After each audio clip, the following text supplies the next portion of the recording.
pause for 2 seconds. I think Pausing. I think I actually wasn't letting your audio go through. I think it is now. So basically, y'all started during COVID. If people missed it, Yeah. So going we along. yeah we started just over 2 years ago, and we're we were putting out episodes about every 2 weeks, and now we're more like every 3 weeks, or if we're lucky, more like every month. Um, Yeah. just life is gotten a lot busier for Andrew. Not so much for me because I'm an older fella, so things are what they are. But yeah, like I tend to be more interested in sort of the narrative side of the hobby. So that's kind of my focus. Like I like writing content, and I love the hobby stuff. I'm not a great painter, but I like converting models, making dioramas or display boards. I like organizing events and doing all that kind of stuff. The competitive side of it for me is more of a necessity, because most of the player base is interested in competitive play. So um, if you're gonna be involved in the hobby, you kind of have to be involved in competitive play, whether you like it or not, because that's where the games are. Unless you have a small group of people that meets regularly, which I do not. So if I want games, I go to tournaments, and that's literally where 99% of my games happen, is at tournaments. So yeah, that's who I am. I've been involved in the hobby for years. I'm 60 years old, so been playing Games Workshop stuff since the 80s, So I've played a lot of their games over the years. I've seen a lot of stuff come and go. Um, Still into it. Still love MESBG is really the main game from Games Workshop that I play still. But like we're still playing like War Master, which is like the same vintage as MESBG, and no longer really supported by Games Workshop. So it's still into all kinds of other things that have been popular at one time or another. Okay. Wow. How do I follow up with that? Um, well, I guess to start with, reason for why our podcasts have gotten more and more delayed is I have a little one. He's 13 months old now, and he's so from the whole point of pregnancy to I guess to him being born, it's just been a whirlwind, as every new parent can tell you, and Alistair, I'm sure, can attest. And on top of that, my I've talked to people who are like, oh, during COVID, things got a lot easier with my job and all that stuff, got a little more time to myself. For me, no, God, no. It's gotten, in fact, busier. And so, yeah, what we used to do every 2 weeks, it's now, every month, in some cases every month and a half. I've realized that's totally on me. So anytime everyone's like, why is this delayed? That's on me. The only thing not delayed at this point is the TVD Chronicles. That's on Dawn. I have told you to get the next episode done. You step on it. So from a gaming perspective, I'm all about the competitive gaming scene. Um, I love competitive gaming. I've been playing, Games Workshop games since I was 14. And if everyone to do a little bit of mental math, Don told you he's 60 years old. Don was 21 when I was born. Not to age him too much. Thank you for And that. no problem.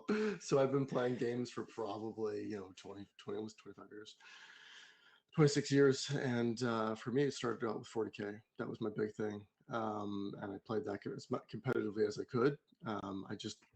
I enjoy the thrill of the game and the thrill of playing against someone who's playing at their top capabilities.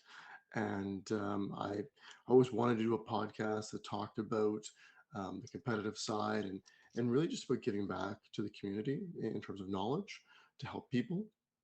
And hopefully people find some enjoyment out of it, entertainment from our conversations as well. And that was a really big impetus behind the podcast, and behind me being active.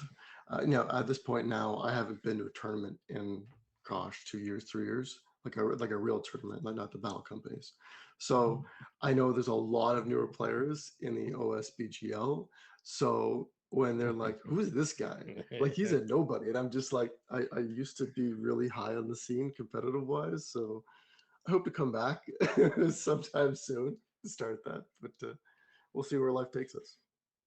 Well, I know that the don't let Andrew win thing was a whole thing for a lot of tournaments I went to. Yeah. Yeah. I, like you, have not been to many tournaments in the last little bit for the combination of COVID and, again, kids. They take a whole lot out of you. Surprise.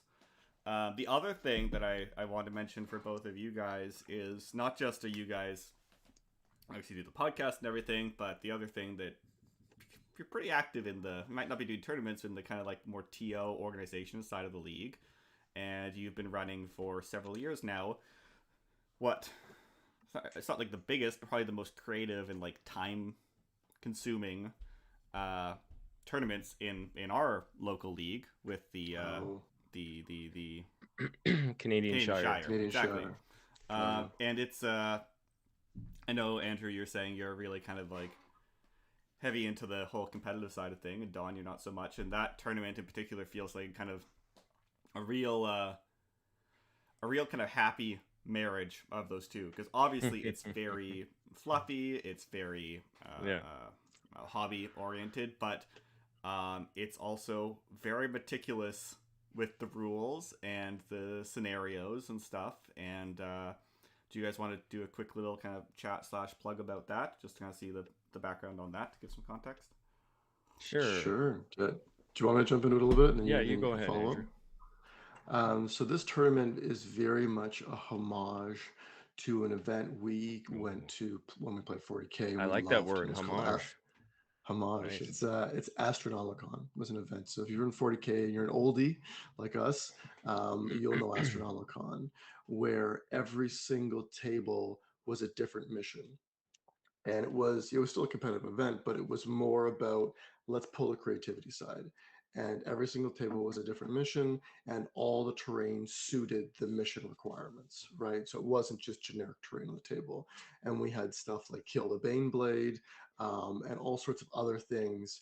And so we wanted to pay homage to that event because we loved it for so long when we came to 40K and we came to MESBG, and we never saw an event like this. I mean, Seven Stones out in the GVHL has elements of that, which we really enjoyed as well. And on their side, it was about the composition side of things. They were really looking at people taking the fluffiest army but playing it the most competitive. That's when we spoke to Damien about it. That was his sort of tagline. We want you to take the fluffiest army you can, the least competitive army you can, and play it the most competitively. And so we want to take those two ideas and put them together into one event.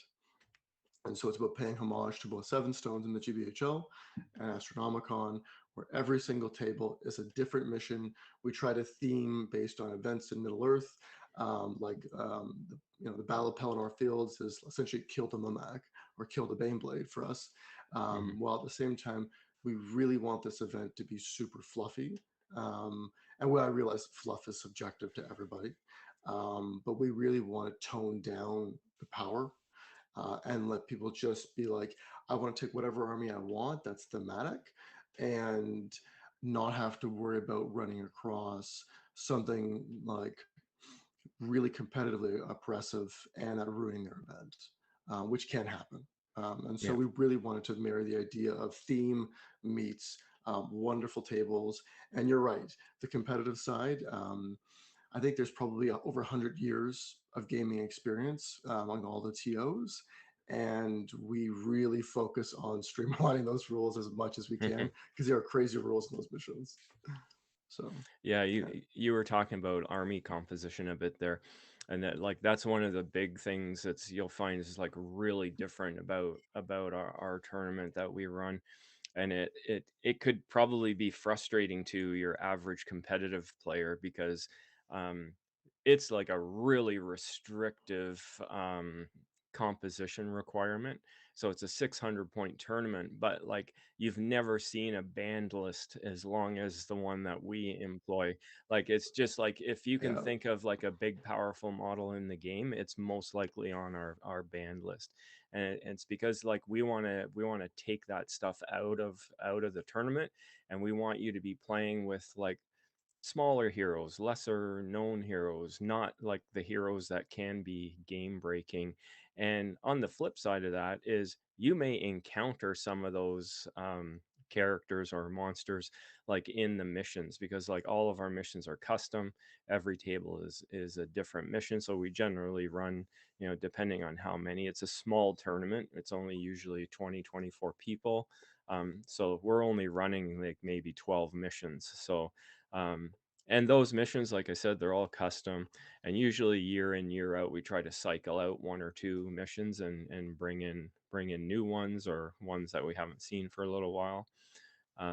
So yeah, that's that. And when we decided to do this tournament, and Drew mentioned sort of the homage to those other events that we like we also wanted to just say, like, we want to run a tournament, but like we want it to be outside of the box, kind of compared to like all of the rest of the events in our regular league season, because we do kind of mirror the GBHL sort of style event. So we have 80 point and 100 point.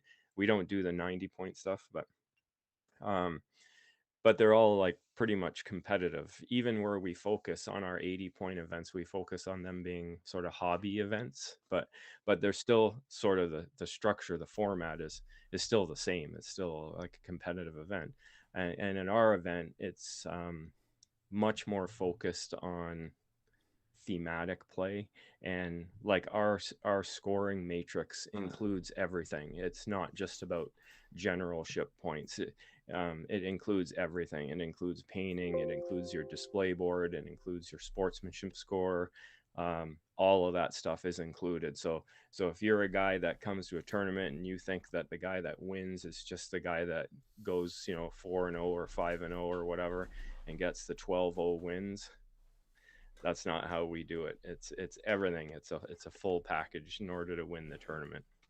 And Alistair, you won one year, I believe. Did you not? I was literally just reaching up. I've got 3 different trophies. So I think I got best theme, best army, and best overall for 2020. Right. I've been there twice. Right. I thought I'd only been to one of those, but most of these, 2 of mine are 2029 and one's 2020. So maybe I've lost my mind. Anyway, there wasn't one in 2020. That can't be right. No, we missed a couple of years. I think that one was for, because we ran those little like online events that year for the league, right? Yeah. I think that might have been for one of those. I think I did like one of those like display board competition things and a painting one too. So maybe I won one of those. I can't remember. But yeah, so like you said, it's a really fun. I as I said, I think I've been to it once. I'm not great at getting out to tournaments, and it's definitely one of the most memorable events in the league. I know you said it's kind of small at 20 people, but I think it's pretty average for a lot of like tournaments, at least in our area, because there's so much traveling. Turns out Canada's a big place, and even Ontario's a big place compared to like the UK, so it's hard to get out to places.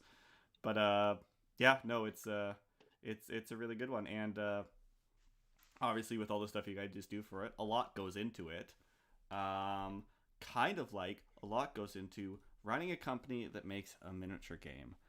That's a pretty good. I like the transition. Yeah, there you are. That's a great segue. So, well done, sir. As I was saying before, I've listened to your guys' podcast fairly regularly ever since you do it. It's fun seeing like another local person doing that stuff, and I think it is reflective of how like the overall like feel to our league is, where there is a lot of people who are super creative and super hobby oriented in it, but fundamentally it's a competitive league.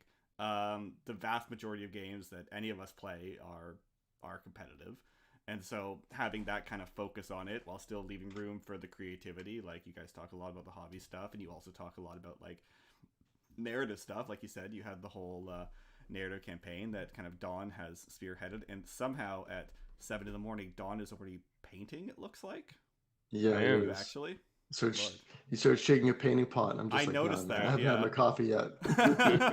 Hey, I'm sitting in front of all my paints and stuff, and it's like, may as well kill 2 birds with 1 stone. You know what I mean? I didn't set up the camera, but I was considering doing some basing and stuff, because I'm actually going to a tournament, the King's Hall in Ottawa, next weekend, and that I Mm-hmm. think it's an 80-point event because it It has is, yeah. a few kind of squirrely rules to it, including one of the ones Justin is running for that is you kind of semi create a character thing where you can take an unnamed character and for Oh, really? 5 points each you can add up to 2 points of like might, will, fate, whatever. Mhm. So I was just taking in I'm gonna run Angmar because that's the only army I have that's painted enough to actually run at events currently up to my current standards. So I was gonna run just a kind of buffed up captain with an extra point of might and either will or fate. I haven't decided yet, and I Mhm. kind of threw together a little kind of Rudor captain style thing for that, and I was going to base that up and try to Ooh. paint it this week. So that should be fun. But I'm not doing that this morning because it is early. But yeah, there's a whole lot of other stuff I also talked like. Again, I wanted to, speaking of kit bashes and stuff, you're getting pretty big into that, Dawn. I like seeing all your posts about that because of your battle companies and different things. But I as I was love a saying, good conversion. I do Oh, yeah. love a good conversion. and you're kind of fallen into, which I'm liking more and more seeing. Like I like seeing people using non GW stuff because it gets more interesting because there's a whole world out there of weird stuff to make stuff with. But And unfortunately, GW's, at least on the MESBG side, their models are a tad bit dated, oh yeah, just a tad. absolutely, which I think we will discuss when it comes to the production side of stuff. Because Right. the main thing I wanted to kind of like start off on is the wild world of licensing, and that definitely plays into sources for alternative bits because it turns out there's a lot of those that may or may not be licensed. But yeah, so I'd first of all recommend everyone like go and check out their recent podcast on this. They go into some pretty. I listened to it again yesterday just to remind myself of it, and got very distracted at work. But it's really in depth. You guys kind of go into a lot more of the kind of nitty gritty about like how it works, and then kind of reflect on what that actually means from like consumer side, being able to look at it. So, do you want to give us just a kind of quick rundown of like the licensing situation as it comes to Games Workshop and MESBG, and kind of how you feel that's reflected in the current state of the production? Wow. Don, you're up, buddy. That's quite a topic for this hour in the morning. Oh my god. Well, I guess that means you got to stop painting to focus. I got There to you put go. my paintbrush away for this because it's just like I'm gonna need all my brain cells going here. It's fun to talk about licensing law in 7 a.m. in the morning. Right? Yeah, really. Well, first of all, like when this kind of topic is in the forefront, whether you're interested in it or not, if you're an MESBG player, it's in the forefront because like this is happening right now. This issue is on the table. So I don't know anything about it. Like when we were going into our podcast that we decided to talk about it, I know very little about it other than anecdotal evidence from like discussions that you read online or whatever. So when we decided that we were going to talk about it, you just start investigating and doing research. And some people will do that. Like you mentioned, is it something that people care about? Like some people will do that just in the face of absolute silence from the company that's carrying the game. You're curious, you want to know what's happening, so you start investigating, right? And so that's what we both did. I went on to Games Workshop website, and it's right there in the fine print is their licensing agreements, and you can kind of compare those to like all the articles that you read in the news about about the sale of Middle Earth Enterprises, of which there's dozens of articles over the last 6 months or whenever that happened. There was a couple that of days sale I happened. remember people sharing Yeah, those it was articles just on like the GBHL and stuff, and yeah. the There's guys just so glossed many of over. them, and like I mentioned in our podcast, like I probably listened to about read about half a dozen articles on that sale, and once you've gone through a couple of them, they're all hitting the same points. So you're kind of reading the same thing over and over again.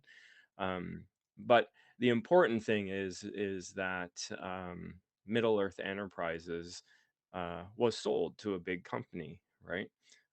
Called the Embracer Group, and so now that company is responsible for issuing like all licenses for Middle Earth stuff, right? And that includes the game that we play. So, we don't know what the contract is that Games Workshop has or what provisos are in that contract, but we can see what's happening just because of the lack of any new releases that have been coming out now, and sort of the very obvious reduction in their releases over the last year. So, over the last year, we've seen their releases drop, like starting at probably immediately went down to about 50% of what we had become used to. And it's kind of just tailed off to what we have now, which is nothing. And not only are we not seeing any releases, it's like the first time now, like they just released that Forge World uh head statue, if you know what I mean. And they obviously yeah, yeah. So they've they had that, and of course they had the big release of the diorama um at Warhammer Fest. But now that those two things have been released, there is, like, as far as I know, literally nothing on the horizon. Like, nothing. Like, that we have absolutely nothing to look forward to, which is the first time that's happened with the current design team. So, you know, they mentioned in Warhammer Fest and since then online that, like, there is stuff to release. Yeah. They do have a lot of plans, etc. It's just, quote unquote, their hands are tied. So, you know, to me, I don't know about you guys, and you know, but in my career, I've signed quite a few NDAs over the years, and when you hear somebody start using expressions like the ones that they've been using, it's like pretty obvious that this is a person that has signed a non-disclosure agreement, right? And given the situation, obviously their licenses uh, in question now. Their contract is in question, possibly being renegotiated. Um, you know, they're not gonna say anything. So, like, as an individual person, if you've signed a non-disclosure agreement, there's absolutely no way that you're going to talk about it, regardless of how frustrated your your patrons are, right? Hmm. Because there is just way too much personal jeopardy at stake there. Loss of your job, you could be sued. Um, it's just not worth it. So nobody is going to talk about it. So, we've seen a lot of really frustrated posts on Hmm. various Facebook groups and whatnot about people because of the lack of any information, the lack of any releases. People don't understand why we're not seeing any more models. And it's kind of one of those things where you take all these different breadcrumbs from all these different areas, and you have to kind of sort of try your best to interpret all of this stuff to sort of understand what must be happening behind the scenes. And so, to me, just looking at all of this stuff, it's like I have no doubt in my mind that, like, all these people that we hear on Games Workshop side talk ever so briefly about the game state now, it's like it's obvious to me that they're renegotiating and they're under non-disclosure agreements, and unfortunately there's nothing we can do about it. We just got to wait, and it's one of the hardest things going is to try to be patient. So Hmm. that's my take on it. Yeah, patience is generally not a great thing that people on the internet are very good at. Because, like you said, I don't know if it's as much anymore, but especially the kind of weeks following up I guess now infamous Warhammer Fest reveal of basically nothing, like you said. There was a lot of like, is the game dead? Is what's going on? Why aren't they doing this? Blah blah blah blah. And yeah, I think it makes a lot of sense, like you said. Like it does, people start asking questions, and even just new people like coming into it saying like, why is everything out of stock? Why is all these things? Yeah. And again, we kind of, as you said, people do that kind of digging, and especially I feel like in the UK, because there is a closeness of the a lot of the staff there to people who work out of it. So you get these little bits of like, my uncle worked at Nintendo, I heard the thing kind of stuff going on. But I think the other thing, you kind of made a really good point there that I like to hammer on about, because I think the flip side of that, especially in the UK, with that kind of closeness of the creative team with the players, is a kind of and it's too early in the morning for me to remember the word I want to use now, but the kind of yes, the conflation of the individual with the oh my god corporation. Because people talk about, like, you'll hear people who speak negatively about Games Workshop or the stuff they do, and they'll like to like, no, the creative like the guys working there are super passionate. Adam Troke, all those people, obviously not Adam Troke anymore, but people like that. Rob Alderman, absolutely.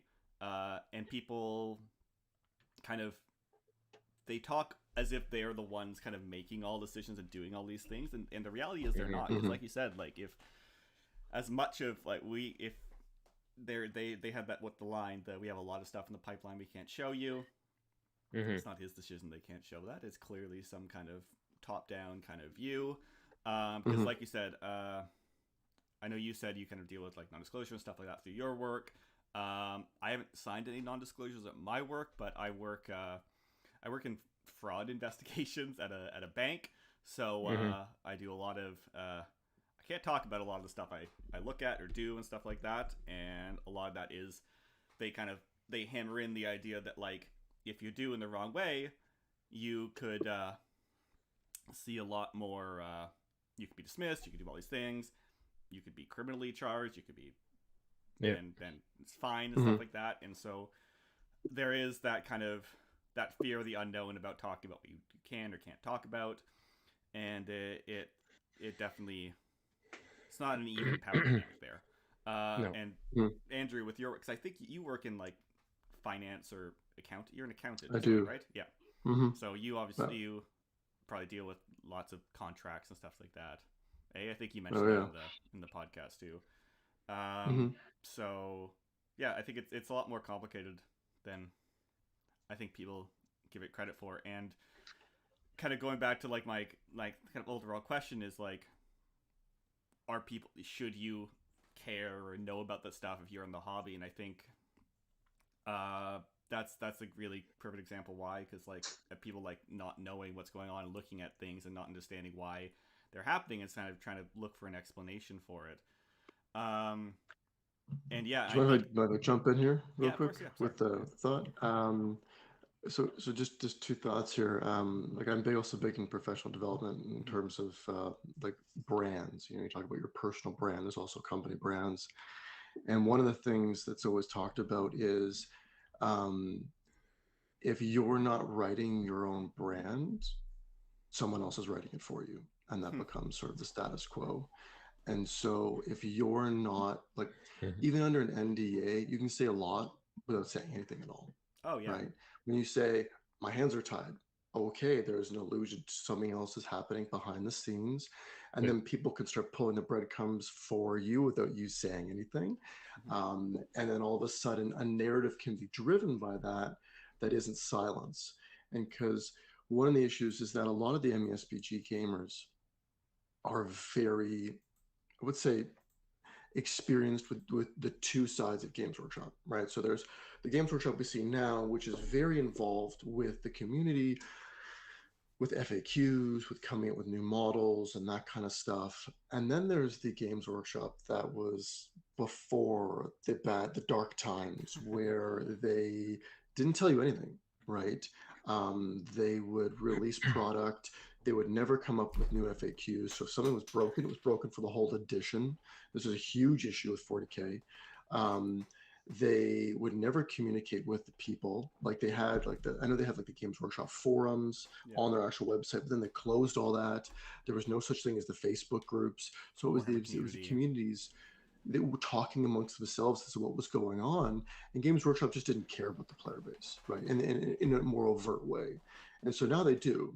And so when we're seeing this silence, everyone's like, what's going on? Because then they harken back to the dark days of when Games Workshop just didn't care. Yep. And as you both have said, there's this conflation between the rules designers, Jay Clare, Dan Entwistle, Rob Alderman, all the model designers. They're so involved in the community, and all of a sudden there's nothing, and everyone just assumes, oh, I have to attack them. And it's like, no, there's NDAs, but at the same time, you can communicate to your community. Like that message Rob Alderman put out, that was a very powerful message, but he didn't say anything. Literally, he said nothing. But it was a powerful message in that stuff is coming. We have our hands tied. Yeah. That's it. He didn't comment on the licensing, but that message is so powerful and informative to the community. And it's like, that message is like 3 years, 2 years too like late, you know? Yeah. And when people talk about Warhammer Fest, they're like, oh, you know, it wasn't really, there was a nothing reveal. Actually, there was a huge reveal at Warhammer Fest. It's not models. It's the game is alive. Games Workshop is working on, you know, the licensing. Because they say, oh, yeah, our hands are tied. Okay, why are they tied? They're tied because of licensing. Anyone can find that just by doing a quick Google search. But they said, you know, stuff is coming. So it was a very optimistic and hopeful message that, you know, we're on the tail end of this. It's not an if, it's a when the license is going to be signed. And as, you know, someone who's done with huge contracts, the fiddly stuff at the end can take months. It sucks because all that little languagey pieces, you have to get your lawyers to review it, and then their lawyers have to confirm it, and that stuff just takes time back and forth. And so it's one of those, it's a done deal, but we have to just make sure that both companies are protected from we're getting exactly what we want out of this. So can I just clarify one thing? So you mentioned what Rob Alderman said. So I think, correct me if I'm wrong, but you're referring to, he actually responded to a post on GBHL, right? So it wasn't part of Warhammer Fest. So it was actually one of our guys over here put up kind of like a frustrated, like, what the heck is going on sort of post, kind of almost in a challenging sort of way. And, you know, a bunch of people replied, and Rob replied to that post. So that's what Andrew was referring to when he talked about Rob responding. Yeah. Okay. And so, yeah, so to me, it's about communicating. You can communicate a lot without saying anything at all. And I think that's the part that's really frustrating the gamers. Give us a breadcrumb. We'll sit and wait. I mean, not one person has been like, you know, production has slowed down, I'm going to quit the game. No, we're not quitting the game. I mean, we're looking elsewhere for models, which we'll talk about later about the different types of models. But no, none of us are quitting. It's just like, you know, treat us as adults and just give us a breadcrumb and we'll work with that, you know? So. Yeah, for sure. Yeah. Yeah, no, I think, there's a lot of elements there. I was actually just going to say, I was trying to find that post by Rob, that Rob commented, but I couldn't. So anyway, but yeah, it's that kind of what does, again, without saying what they're doing, what does their actions say or do is a big part of it. And then the other thing is, like you said, how it turns out when two multi-billion-dollar corporations are trying to write a contract, they stick some details in there, especially when it's related to something that kind of, I guess they technically own, but it's this kind of like external like thing that they're dealing with licenses. It's complicated and it takes time. And I think that time frame is another great example that I always like to think about. Which this is again a little bit tangential because it's more on the pure production side of things, but you mentioned the Don. You mentioned the mysterious the head, the Oh big yeah, big hunk of resin head, yeah. which just seemed to kind of come out of nowhere. Yeah. Uh, and again, so the general reaction is like, why is this now? What is this doing here? Why did it get Yeah. out here? And I think the other thing that is always good to think about is like just how long those things kind of take to get produced, right? It was And an odd choice for a model, in my opinion, but sure. yeah, that's cool. A, Yeah, a but fallen statue head, yeah, it was in the movie, so yeah, great. But like, I'm sure a lot of other people do, but I already have that model as a 3D print. It's been yeah, out for a long time, mm-hmm. and so to me, to see Games Workshop come out with it now, like a year, 2 years later, or whatever, it's like I literally already have this. And you can come like to be almost exactly the same model as that, because it's like a fallen statue. It's just there's no IP involved in that, really, Yeah, unless it is literally exactly like what is shown in the movie, and mm-hmm. nobody's gonna notice that like the difference. So odd choice of a model to me, Absolutely. but sure, whatever. Yeah. And you mentioned the like it feels like it kind of came out a year or 2 years late. And so two kind of tangential stories I want to tell to kind of allude to other stuff. So I feel like I've said this in a lot of videos lately. I really like Transformers, by the way. And they obviously Hasbro's a lot bigger company than Games Workshop, but they do produce stuff in ABS plastic. And they have had a lot of people working with them over the years, and there's lots of conventions around them and stuff. And there was about kind of, I think it was around 2015 or 2016, I was listening to a panel from a convention for Transformers, and they had some of the guys who worked on it there. And there's a couple of really interesting things they mentioned that's always kind of stuck with me in terms of like product production. So like this is the one they were talking about, but like they said that an average kind of from introduction, pre-production to we're ready to sell this thing, it takes an average of 2 years to produce a Transformer. Obviously, it's not exactly the same situation. There's a whole lot more moving parts there. They own the license themselves because it's something they do. But it's still the same material. They're presumably, Games Workshop is a big enough company, they're probably using steel molds at this point, and those are hugely expensive and take a long time to produce. And so all this stuff we're seeing was probably in some production made and designed like 2 years ago in the past, right? Yeah. I think even like over on the Painting Phase podcast, like Peachy kind of like confirmed that he would, whenever there's a big new army release for Age of Sigmar or 40k, they've seen the models and they were painting the models like a year and a half in advance of the reveal. So all of this stuff is pre-planned, and especially now with the last 2-3 years of COVID just being a disaster for any kind of production, there's even more delays. So I know a lot of people have talked about like that head would have made sense releasing alongside the what was the expansion? The Defense of the North? Not Defense of the North. The Fellowship of the Ring one. The Quest of the Ring Bear. Oh, Quest of the Ring Bear. Bear. That's when they did M10, right? So like that feels like it was probably bundled in there, but between productions just getting all over the place and twisting resources around, it probably was meant to be, but it wasn't. And so thinking about more the production side of thing kind of can start to make sense about why that came out now instead, right? Well, there's only one thing that's slower than writing a contract between two big companies, and that is production. Oh yeah. Like I work in production, and I'll tell you, oh my God, like the amount of time that it actually takes something to come to fruition and actually be made and distributed it can be anyways ridiculous. And part of that is by choice. Like for example, and getting back to Games Workshop, like when the Perry twins left Games Workshop years ago now, there was a big to do about it in the MESBG community because they were the ones that designed all of the original models. Do you know what year it was they left? I roughly? don't. Probably would have been around 2016-ish. Okay. I'm kind of guessing there.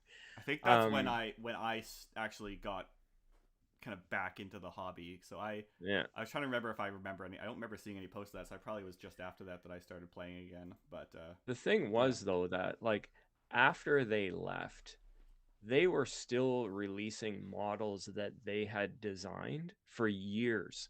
You know, Oh not yeah. all of them, and certainly a lot of the newer models were designed by different people, by current designers, Hmm. but they still had models left that had not been released yet that were designed by the Perry twins for like 3 years, 4 years after they left Games Workshop.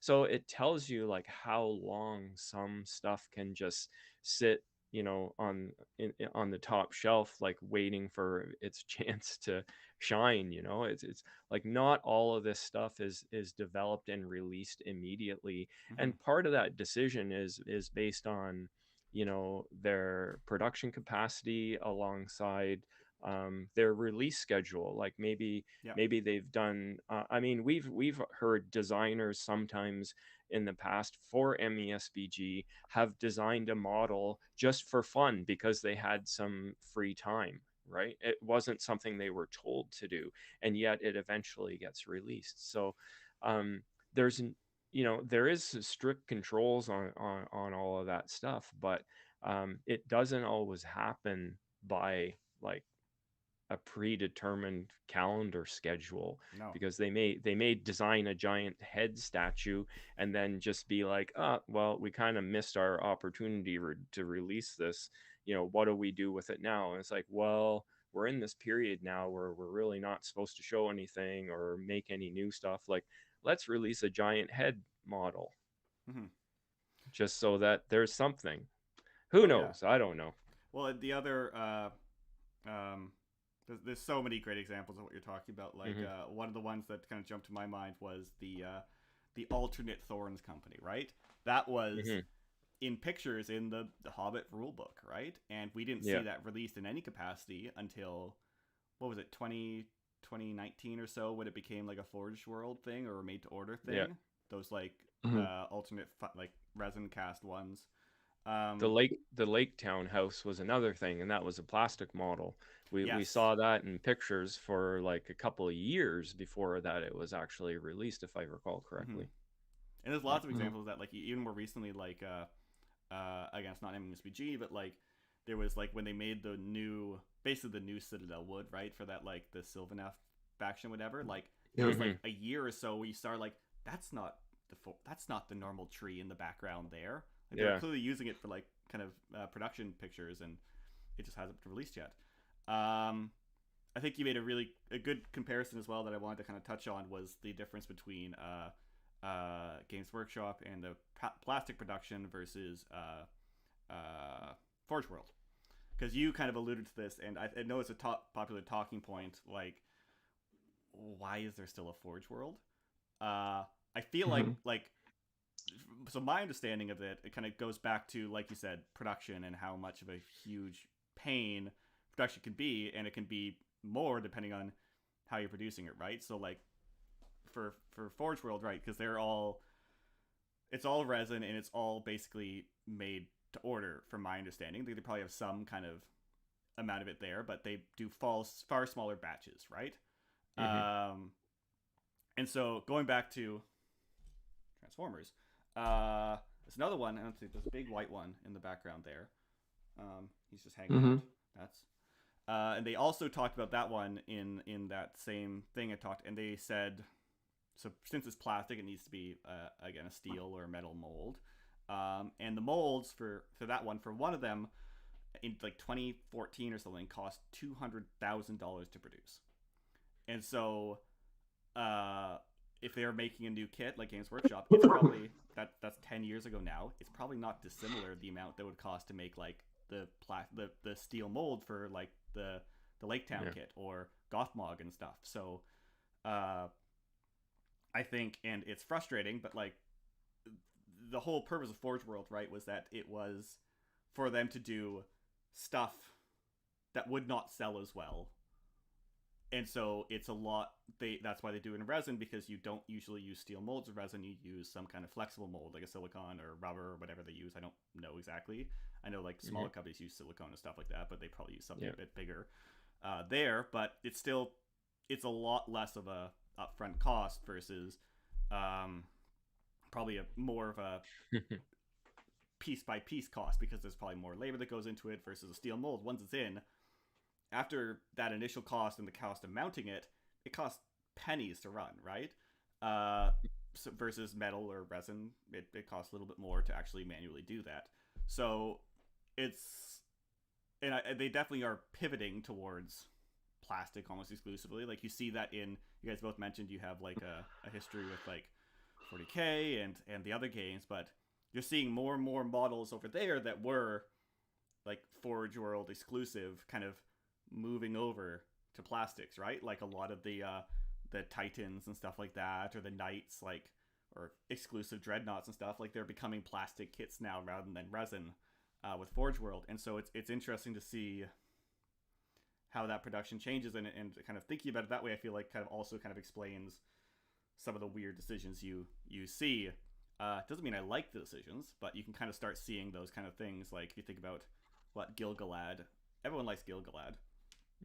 Does like average Joe walking down the street, does he know who Gilgalad is, or does he know who Faramir might be? So like they're gonna sell a lot more Faramirs than they are Gilgalad, so it makes sense in a way to have it there. He wasn't in the movie. Well, who knows? He was in Rings of Power, though. He was in Rings of Power, so but you he wasn't definitely know who named. Gilgalad is now. He wasn't named there. They just said an elf, right?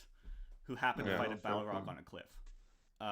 So if I could jump in here, before Dawn does, I got so many thoughts. Yeah, we're both like, no, go. I think ready it's to go. super interesting. Yeah. So there's a couple of things here that I found very interesting. Is that when I went to Articon years ago, I had a chance to talk to Adam Troke about sort of the state of Games Workshop. And they mentioned that they had a SKU crunch because they were in the process of building out an expanded manufacturing facility, because their demand for the product was crazy for all product streams. So that immediately that gave a hint that there's a crunch on what they can do in terms of actually producing. And then the second piece is when I went to the most recent Battle Companies, I talked to Mike Schock. On Battle Companies event, I talked to Mike Schock, and he mentioned that Games Workshop stock is like some of the most sought after stock, because they have been they've been in like the top 10 fastest growing companies in the last 10 years in terms of profit, especially in the UK. Right? Especially in the UK, yeah. And so this idea that and I didn't go. I think I went to maybe 5 or 6 years ago, something like that. But the idea that and to build a manufacturing facility it's not overnight. It takes years to do this. And so you talk about the growth of Games Workshop across all their product lines, plus the speed at which it takes some things like the manufacturing facility to grow. And I've been to the actual the headquarters in Nottingham. There's not a whole lot of space around it to just blow out a Amazon level factory, right? Or a Tesla level factory. You have to be like the zoning requirements to buying things, all this stuff that takes more time. So to your first point about Forge World, as you said, everything's pushing off Forge World and it's going towards plastic and all of that. And so it's like, Dawn alluded to this in our conversation in the podcast. It's like, from our understanding of all of the different breadcrumbs, Games Workshop is totally at capacity in terms of what they can produce and how they're producing it. And so they're like, how can we produce MESBG stuff at this point? And it's like the only thing available that we could produce models from is our Forge World resin production facilities. So let's just funnel it into that, right? And I think just to provide a bit of clarification on the cost component, to produce an aluminum mold, which is kind of what they use. Do they use aluminum though? Because I know that's the new thing. Like, what's the?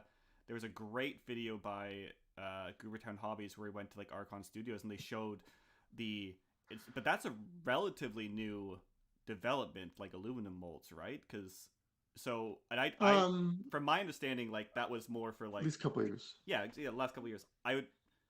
from my understanding, like a more established, larger company, Games Workshop, I wouldn't think of them as using aluminum molds. I felt like that was more kind of for upstart companies that were looking to alleviate some of that upfront cost. So if they are, that's completely different. But I wouldn't have thought they were. But maybe, I don't know if you know more about As far as I know, if you're doing injection molding, you're using aluminum. Oh yeah.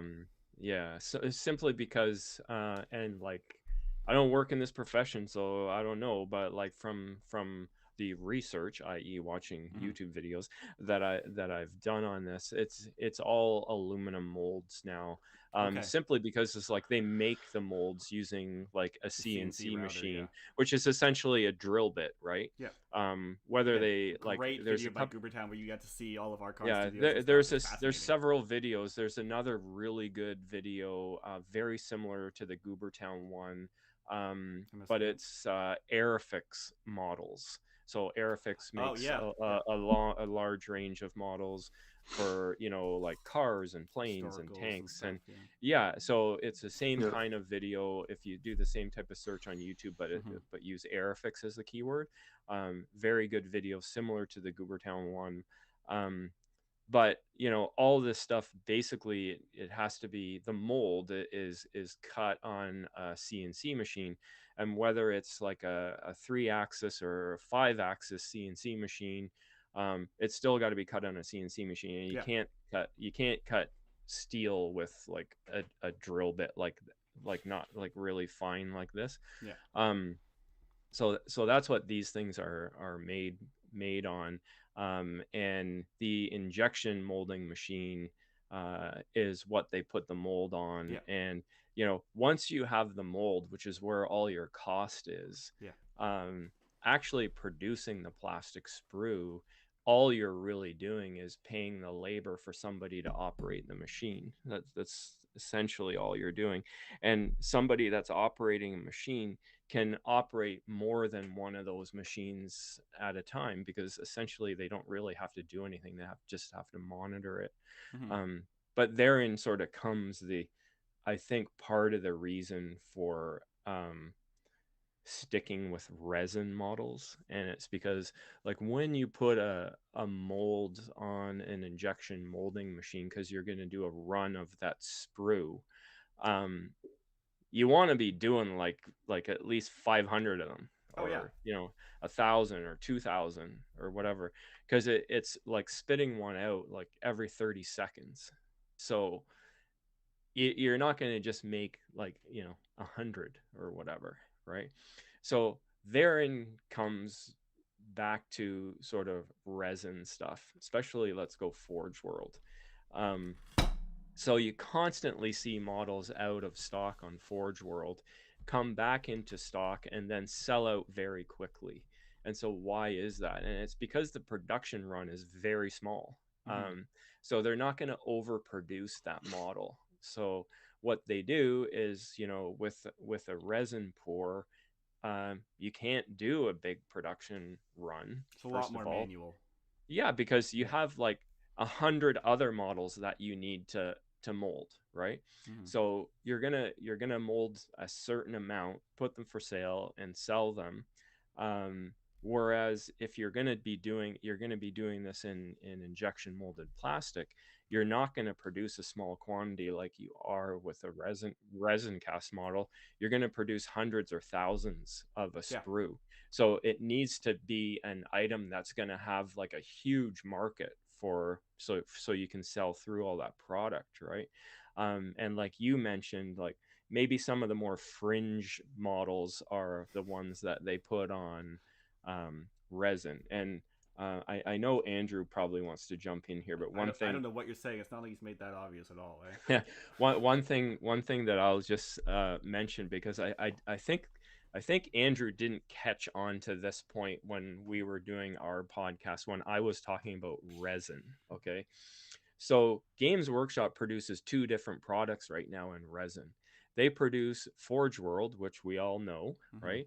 And they also produce resin out of Games Workshop. Okay, because I don't know how Forge World came into being as a separate name than Games Workshop. Maybe they bought another company and so it's It always is. been Was it Armorcast segregated. originally or something?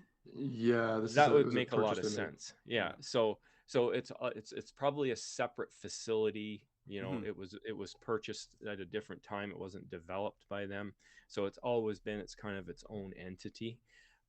But they produce resin cast, and we all know fine cast, or as we jokingly say, fail cast. So Bellcast. now they've like redone the resin that they're using to try to Yeah. improve it, because we all know how horrible it was when it first came out. Mhm. And it's less horrible now, but still horrible.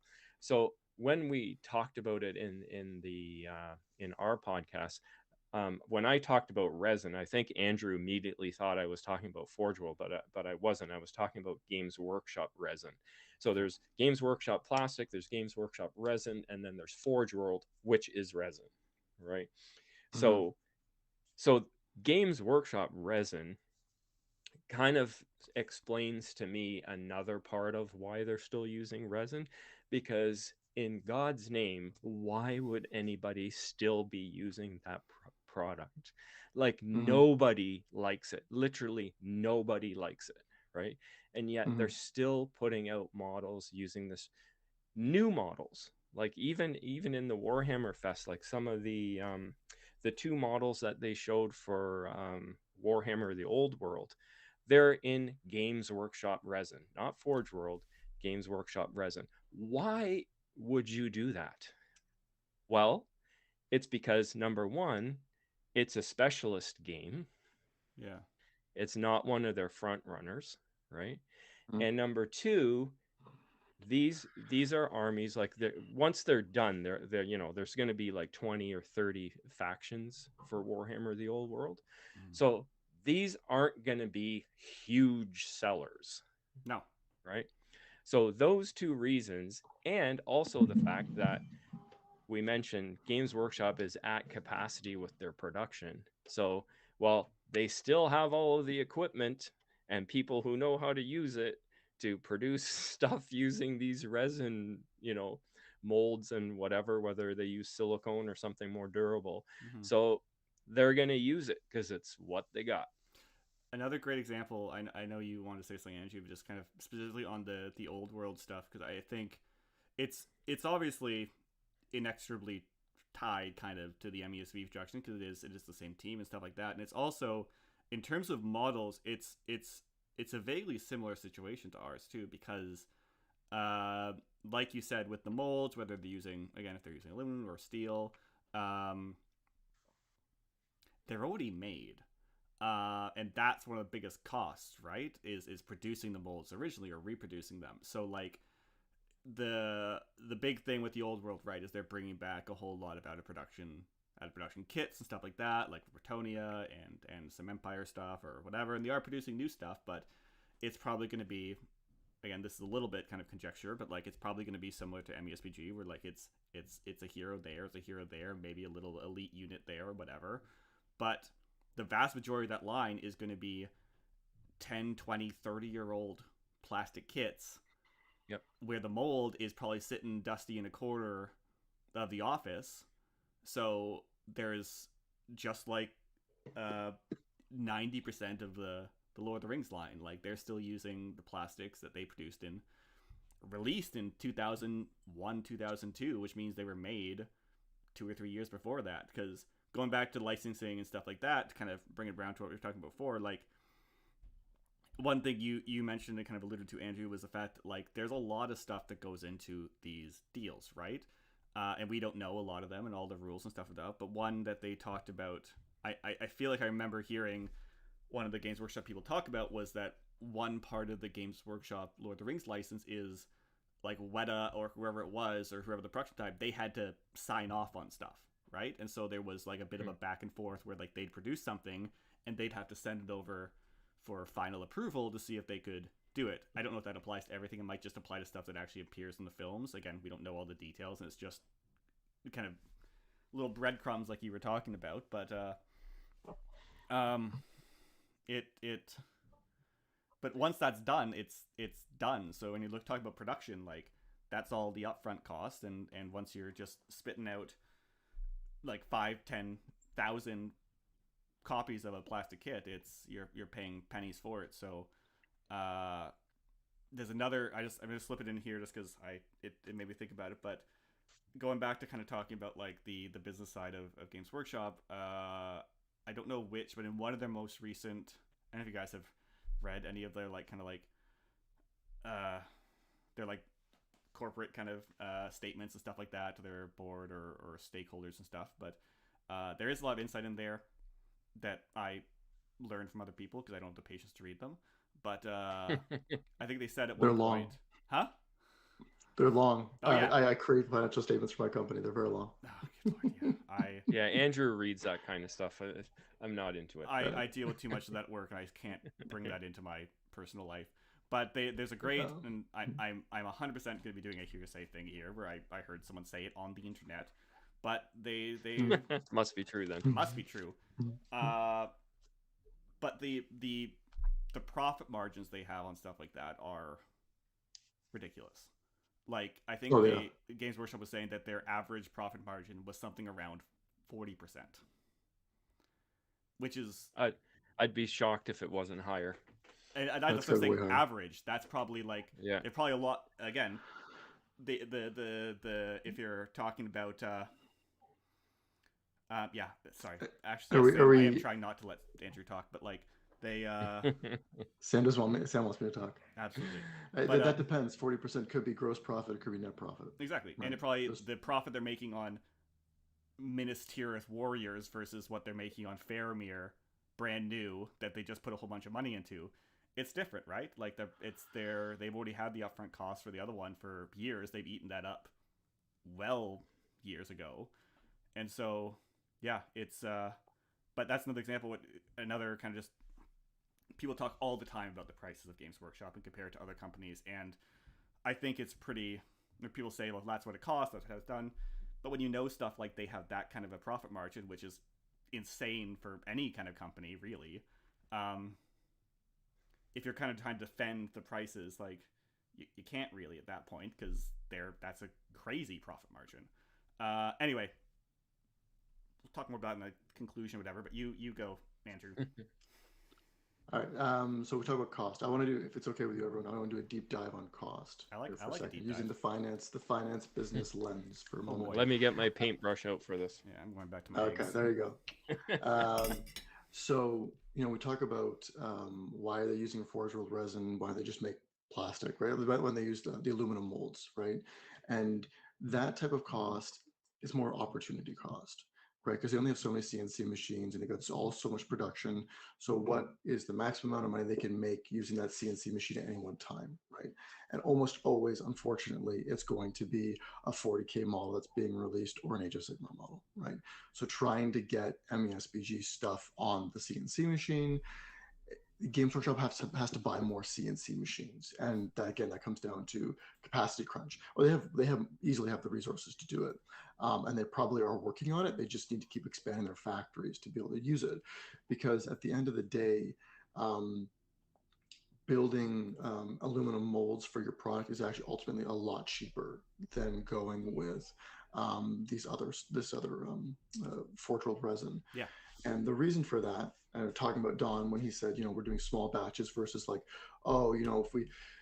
if we make like 500 or 1,000 of these plastic kits and they don't sell, that becomes a big problem. Well, it actually doesn't become a big problem, because with plastic, as if you we all watch the Goobertown video, you can take the plastic kit and grind it up and then reuse it, right?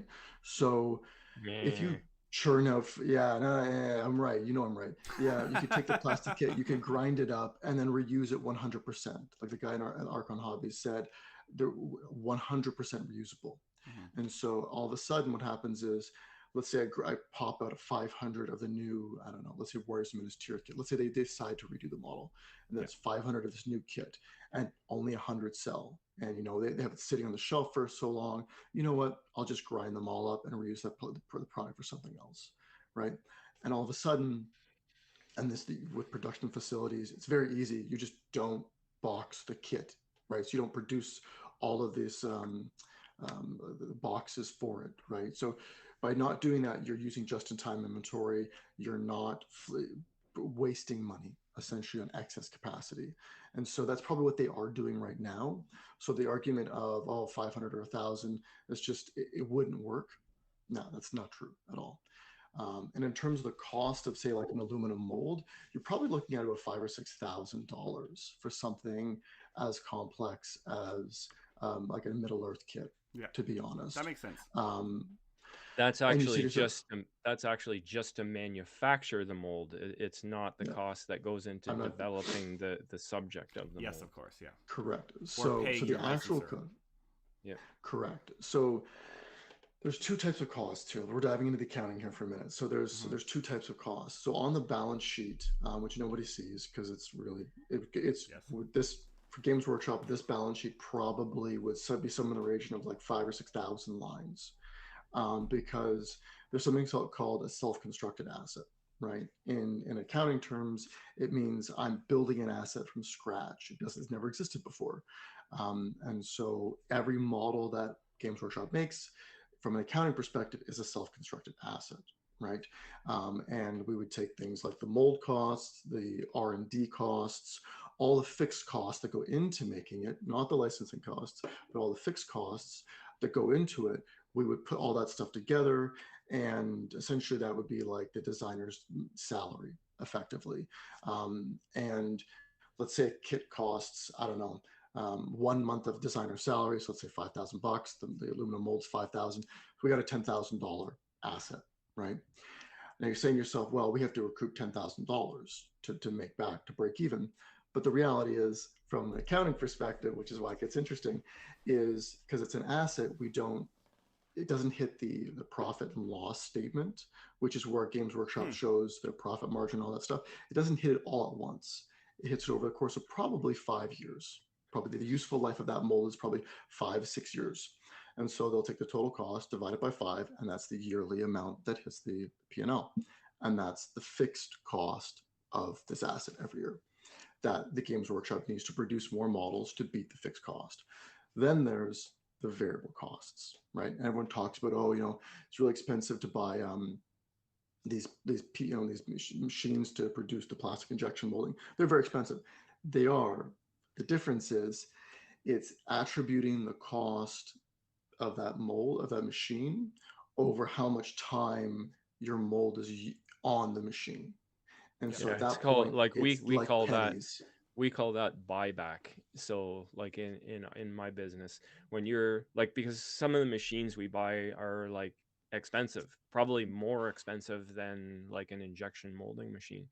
And so like every machine has to have a buyback. So before you purchase a machine, which would be part of your budget, your production budget, you have to be able to prove the buyback on the machine, like how many years or how many months, how many runs, like is it going to take you to pay off that machine? Go ahead, Andrew. Mm-hmm. And so from manufacturing perspective, manufacturing accounting says we use allocation methodologies, allocating the fixed costs, like, for example, the utilities, the lights that are on in the room, the cost of the rent, of all that stuff, all the machinery, all that stuff are fixed costs. And they use allocation methodologies, of like number of models produced, the amount of sales per product line, right, per individual model product line. And so when you break it down to all of that stuff, Middle Earth is so small on that radar. The fixed cost component is so astronomically small that gets allocated to it. And then all of a sudden, you've got labor, right? People running the machines. And that's all timesheet based. It's all going to be automated. So you put, for example, if I give $20 an hour, and we put a mold on there from Games Workshop, but I'm also running 2 more mold injection machines, the system will be able to tell it was 20 minutes of this person's time, that cost gets allocated. So all of these things come down to, it's not a whole lot of actual cost that gets allocated to a per model basis.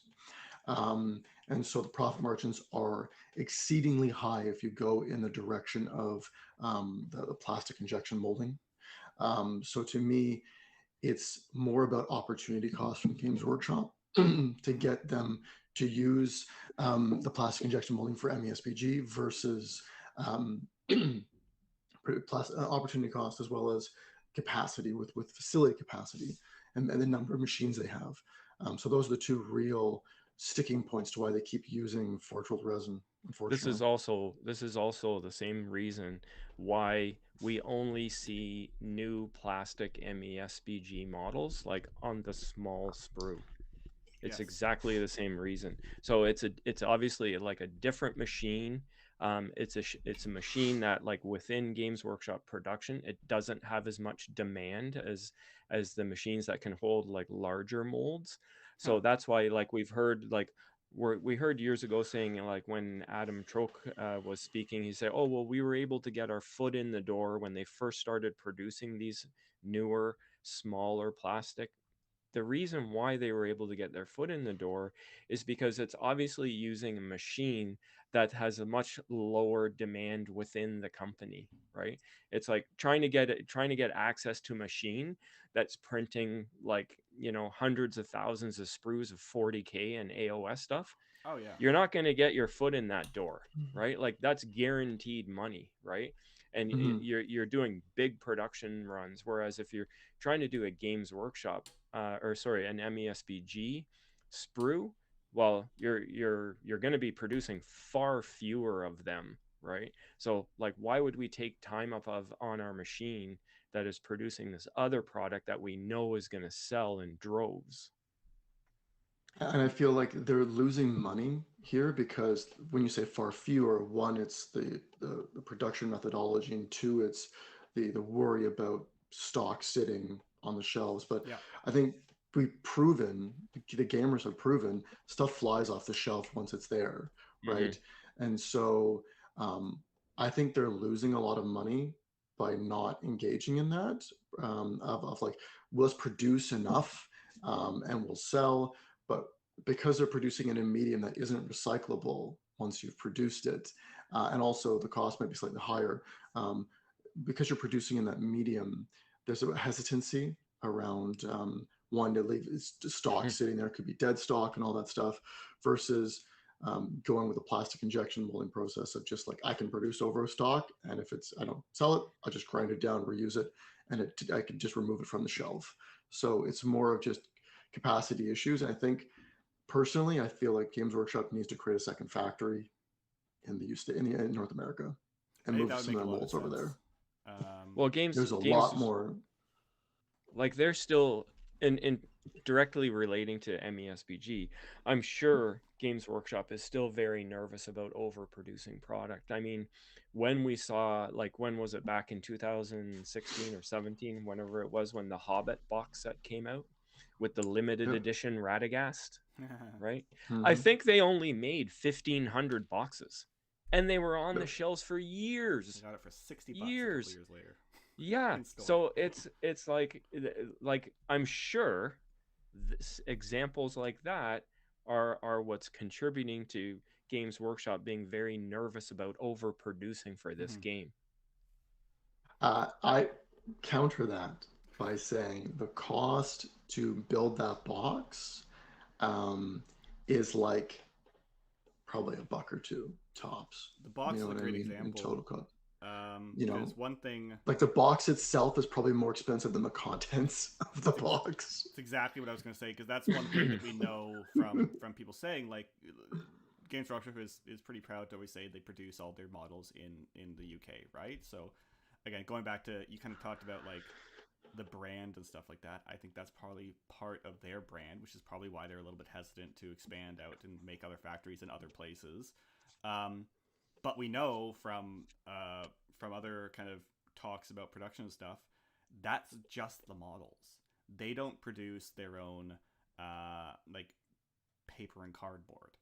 Mhm. So I think that was a big talking point again, and this is a very conjecture filled area, but like, or hearsay kind of area, but like that's part of what was kind of talked about with the whole Curse City thing, was that like all of the paper material and the construction, like cardboard material for that, came from overseas, and that was such a mess of a production and stuff. So we know when you talk about like boxing the stuff, and that's when it starts to probably hit become expensive on their books, because it's producing that box is probably, between the shipping the box and getting the box and all that stuff, it probably is dollar for dollar material wise is definitely for them probably more expensive than anything. That's why you see like the first thing they do when like for all the online exclusive stuff, they don't have individual boxes.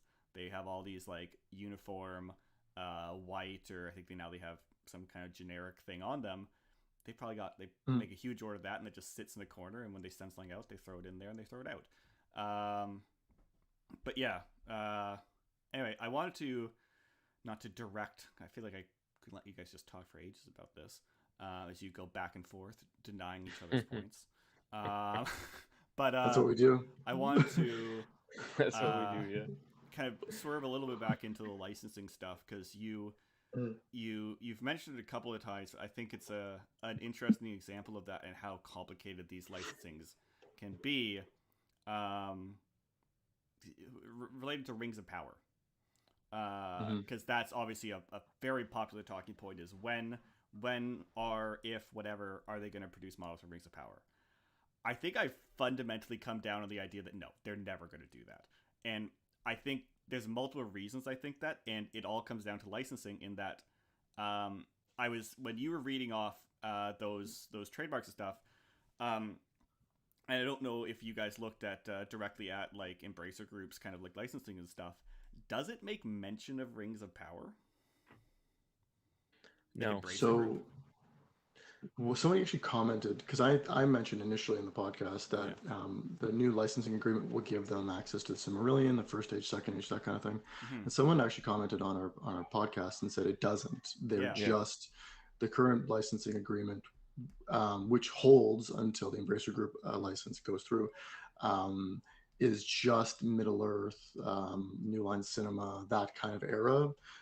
It doesn't talk about first age, second age. Yeah, it's Lord of the Rings. Like, I think Rings of Power and Amazon, they don't even have rights to like technically the Silmarillion. I'm pretty sure they're just going off of appendices, right? Those rights have never been sold by Middle Earth Enterprises, or formerly Tolkien Estates. They still have not sold out the rights to produce anything for the Silmarillion or some of the others. So the other question I had, and I don't know if either of you can answer this or stuff, and it probably is a case-per-case basis, but in those situations, this kind of has two subjects to it, but in the situations with licensing, the license holder in this situation, Embracer Group, and what was it, Xenomax or whatever it was before that, or Zolbeth, whatever. It's not Xenomax. Sol Zenith. Sol Zenith, yeah. Sol Zenith, yeah.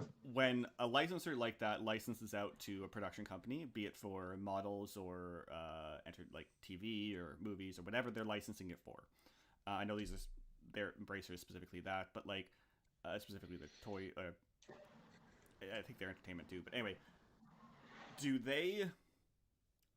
who owns the thing that the company then produces? So like, I know we talk about like Embracer Group, like what happens if they take it away? Could they give the MESBG license to someone else? But would Games Workshop not still own MESBG even if they're licensing the license? So if they lose the license, I think they'd still own MESBG. So like Embracer Group couldn't say, okay, Fantasy Flight, you go make MESBG Correct. now. Yeah.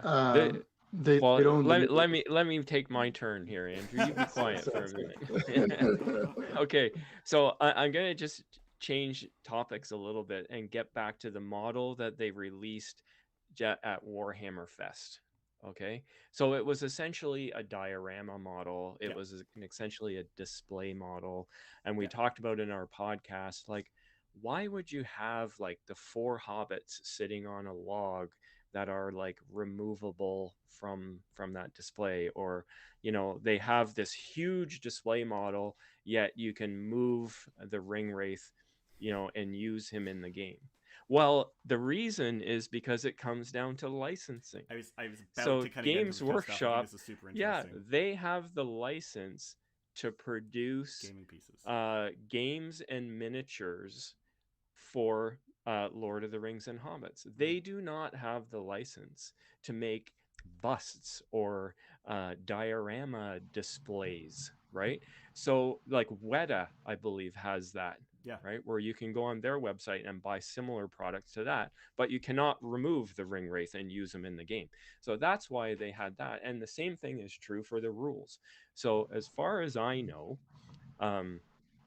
MESBG, the game, is Games Workshop's product. They made that game.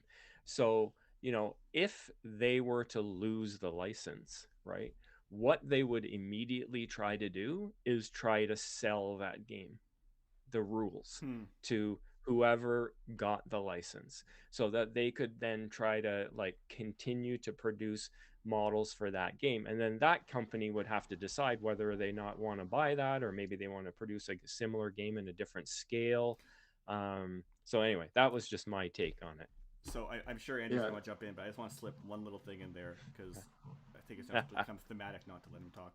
But I think that's, and this is, so I want to tell one quick story because I think it's, no, I'm going to save it to the end. One of my favorite things, I talk about this, I talk about this to my wife all the time and she does not care. But like, I find it really interesting. It's, people are like, it makes complete sense to talk about these really nitty gritty like business stuff when you're talking about like mortgages or these like really like important real world kind of things, but it always feels kind of funny to talk about it when you're talking about like Lord of the Rings toy or soldiers books or stuff.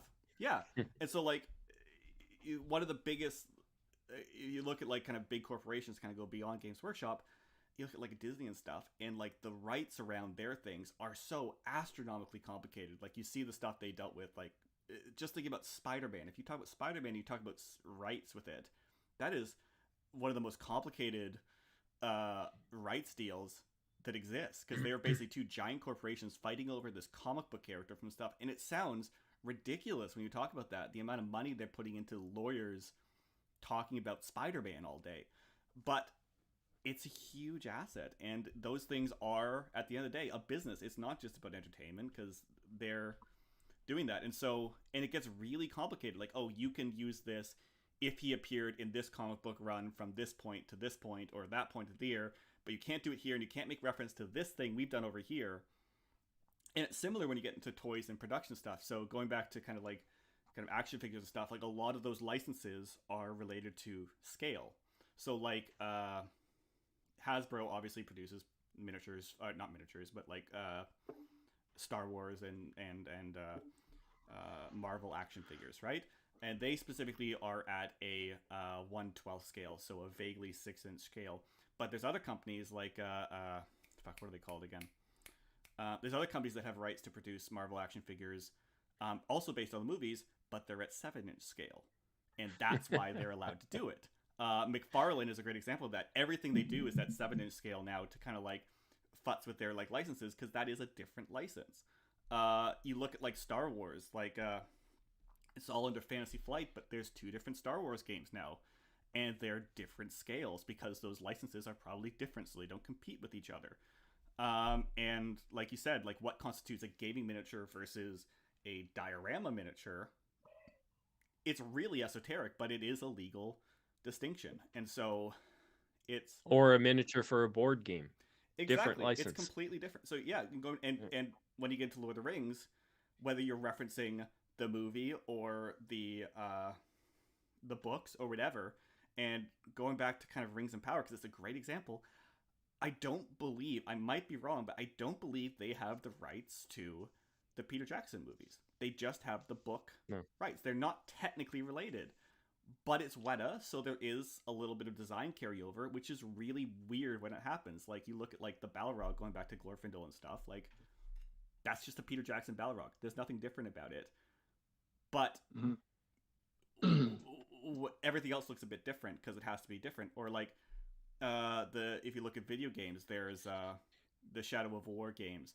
That's just a Peter Jackson Balrog with funny wings. Or they just released a Gollum game, which is apparently bad, but it's basically knockoff Andy Serkis. Like, the voice is almost the same, but not quite. The design is almost the same, but not quite. And so this really esoteric, like, how much can you make it similar to this without infringing on that specific license and such? And it sounds silly when you're talking about what does Gollum's face look like, but it matters because these are Yeah. multi-billion-dollar companies fighting over these very intricate rights about a fantasy world and how people represent it. And it's interesting. You talk about multi-billion-dollar companies, whereas in our group, it's not. It's a whole lot of little mom and pop shops snatching yes, at the pie yes, by making models that are like Dwarf King, and it's that's like my that's awfully close so to Dwalin or Durin or whatever. I really wanted to have it out of here, but that's specifically the video I'm working on right now is about. I'm painting up those Forge Master miniatures, based on Rings of Power or whatever. I have a whole setup right here. I don't know if you guys can see. Oh, you guys see it in that one. You can't see it online. Yeah, because that is really weirdly specific. And going back, it's not exactly what you said about the same kind of opportunity cost that you were talking about, but like technically speaking, like a lot of the stuff is probably not legal. Like you look at like Diwali Games as the example I like using it, where they had that Kickstarter for the elves, right? That was really they were doing these elves and they looked exactly like the Last Alliance elves. And midway into it, 10 games into their campaign, I was just reading the like blog post, they get a notice that they got an IP right infringement notice. And so they redesigned everything. And I feel like a lot of companies since then have been going on that notice of like it's a Dwarf King. It's not that Dwarf King, but it could work as that Dwarf King, and it's not specifically over here. It's playing that funny little middle game, and it is a balance because there's a balance of like how much you want to push and poke the big company over here who actually owns everything, because there's so much stuff like that beyond our thing. Like if you go to a convention or something, you go down like Artist Alley, you're gonna find plush Star Wars things or people doing fan art of lots of stuff, and the companies probably could jump on them if they wanted to, but it's all very kind of opportunity, like how much money they're going to spend on futzing with that guy who's produced 10 plush things over there or stuff. And this is a longer conversation, and I'm kind of rambling at this point. Yeah. And so you're getting into like the definition of IP. Like exactly. what is it? And when do you infringe upon it? Well, like it's really easy to produce models for Middle-earth strategy battle game and not infringe on the IP. Yeah. And that's why we see so much of it. So like if you make a model that looks exactly like the actor that played the role in the movie, you're infringing on IP. If you make a model that uses like the Gondor tree logo on their chest or on their shield, that's an IP infringement, right? Same as if they have like a helmet with wings or whatever, that's an IP infringement. But like if you make a human dressed in a cloak with a hood, wearing leather armor and carrying a bow, that is not an IP infringement. If you make a dwarf carrying a shield and an axe wearing armor, that is not an IP infringement, right? So literally you can make like any warrior in the game almost. Let's put aside something like an Easterling, but you can make anything in the game and not infringe on the IP of Games Workshop, right? So like it's very easy for people to design models that don't infringe on IP for this game, and that's why we're seeing so much of it. It's a little harder when you're looking at doing it for like 40K, because like, you know, a Space Marine is very iconic, and like almost every part of their armor, you know, like Games Workshop could say, well, you're infringing on my IP because you made the shoulder pads exactly like our Space Marine or something of that nature. But like, again, like look at an example here, Dungeons and Dragons. Okay. It was written by Gary Gygax in the 70s, right? I mean, he came out eventually and said, yeah, it's essentially based on Lord of the Rings, right? It wasn't any kind of an every fantasy thing for the last there's no 100 IP years, infringement there, and it's like, yeah, it's one of the biggest games in the world, right? And it's obviously based on Lord of the Rings, at least like heavily influenced but still not an IP infringement.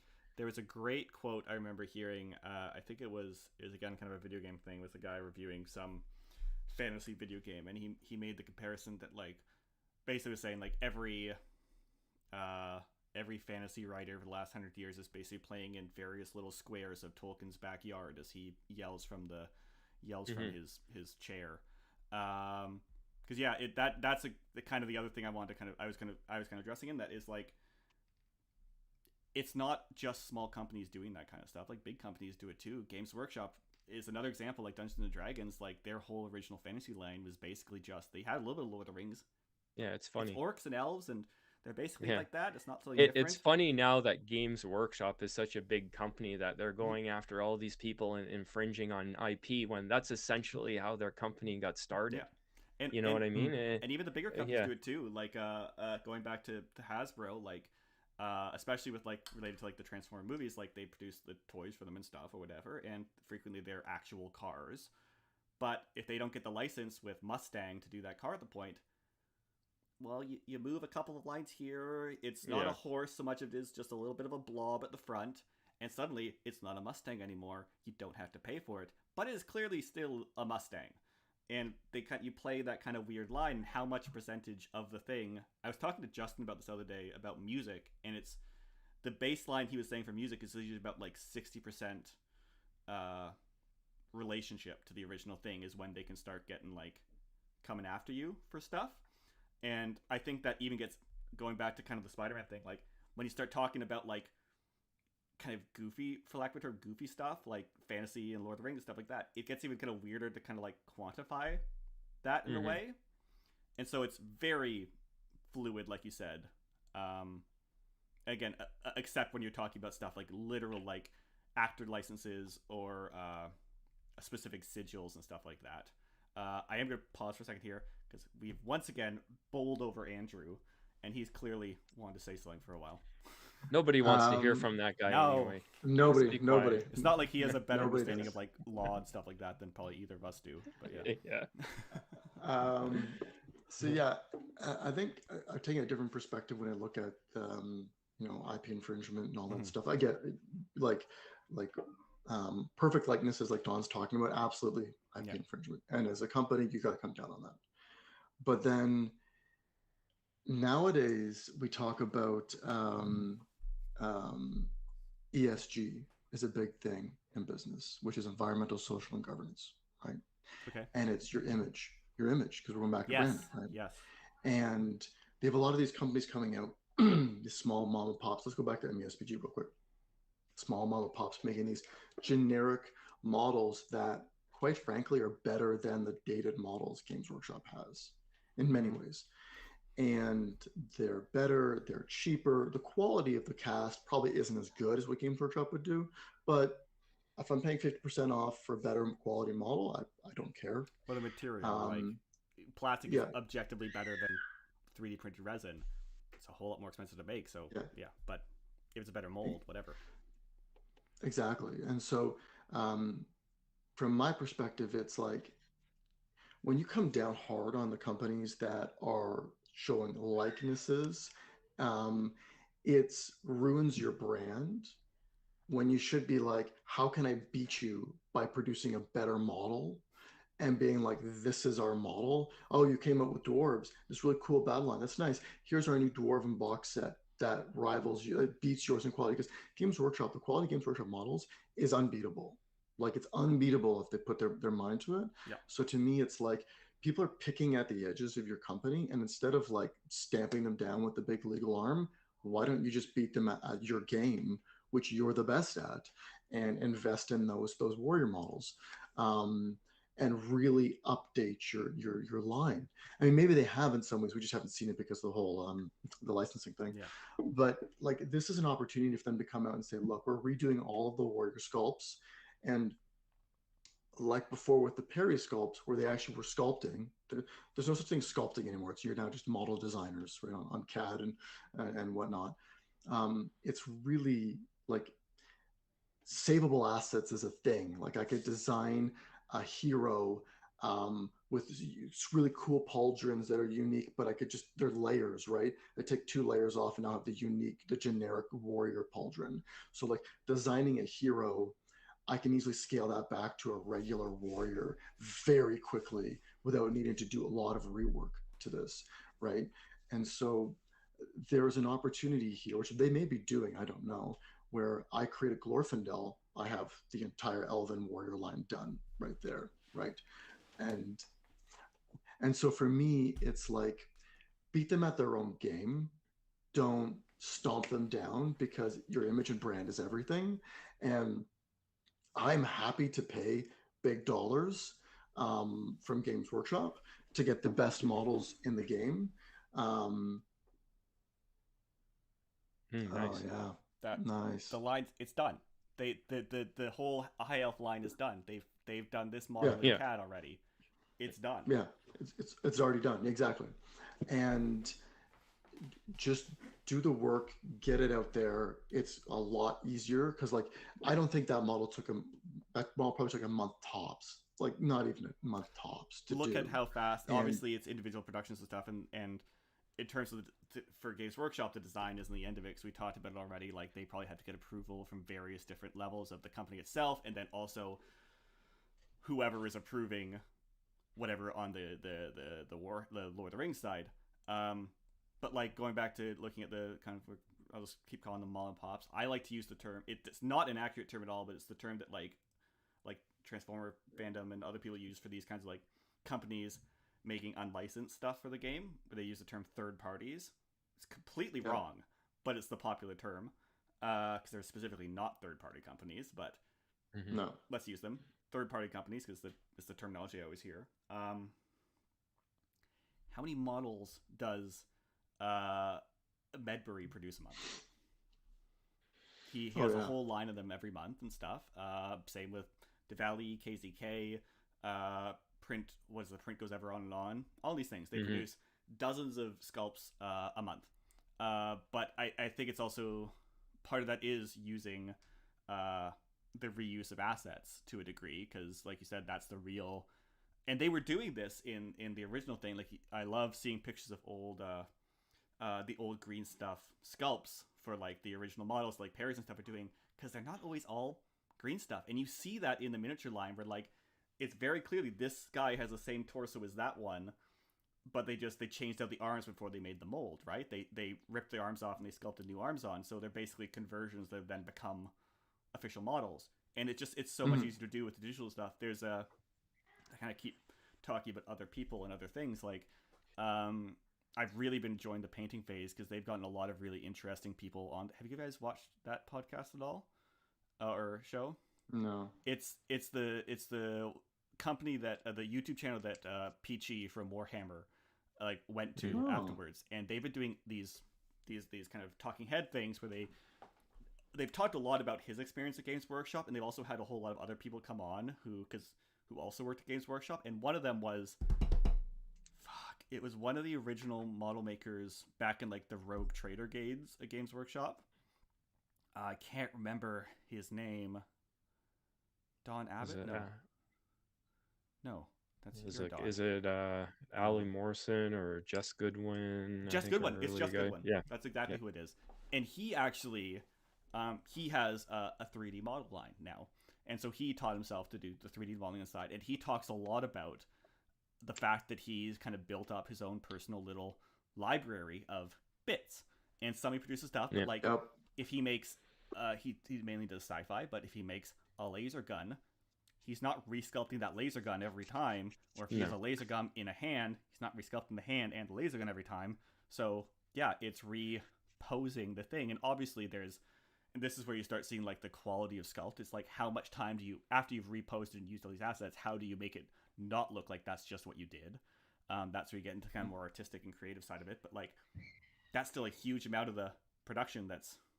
Production is all kinds of layers. Well, any program that you use for drawing is the same. Whether even like if you're using AutoCAD or SolidWorks, even like that, you have like a huge library of objects that you just pull into your drawing. So Yeah. it's going to be the same with this design software, where, like you said, that one elf has been done. So, well, they probably have the torso with the armor as an object, right, and the arms Yeah. with the soldier pauldron as an object, and then they can, bring those in and then start working on it from there, and it's a huge time saver. Absolutely. Mm. And I think the challenge with Games Workshop is that because we're with MESBG is because a lot of the molds and all that stuff is old, outdated stuff. Yeah. They just don't have the digital asset library No. that's say 40K They have to rebuild that at this point. or yeah, it has to be built out. Mhm. And like, I mean, like this would have been the time to do it. I can't release anything. I'm sort of sitting on my hands for like, at least on the MESBG side. Let's just build out our digital asset library. So when we're ready to launch, we can launch in a big way. Yeah. I think My problem sorry. my problem with this from a consumer level is that, yes, okay, you guys have the right to protect the IP because you own it right now, or you have the license for it. However, Exclusive, yeah. if you've made the decision as a company not to produce, let's say, warrior models for whatever race, right? And another company is doing it to the point where they might be infringing on your IP, and you go after them, but you don't even plan to do that. That's where I have a problem with this whole IP thing. So I think that starts getting, I'm just going to preface this by saying, not a lawyer, not legal rec advice. I don't know what the fuck I'm talking about, but I think that's when you start getting into the differences between like IP law and copyright and trademark stuff, because they are, in some ways, they have different purposes and stuff like that. And like my understanding of, again, I do confuse copy and trademark a lot, is the fundamental idea behind that is if something, it's about protecting against stuff that would affect your market share, basically your share of that product's market. So, but if you don't have the product, like they're not affecting your market share because you're not in that market. And so you can argue, obviously, Games Workshop, well, we have Warriors of Minas Tirith. So if you make your own Warriors of Minas Tirith, you're affecting. Bob Maysmith is the person. Someone just commented, going back to the designer. Bob Naismith. Yeah. My brain just shut off there. But yeah, and so that IP infringement, Warriors of Minas Tirith. Exactly. And it's about kind of how much of the market share you're using versus how much you're just sitting on.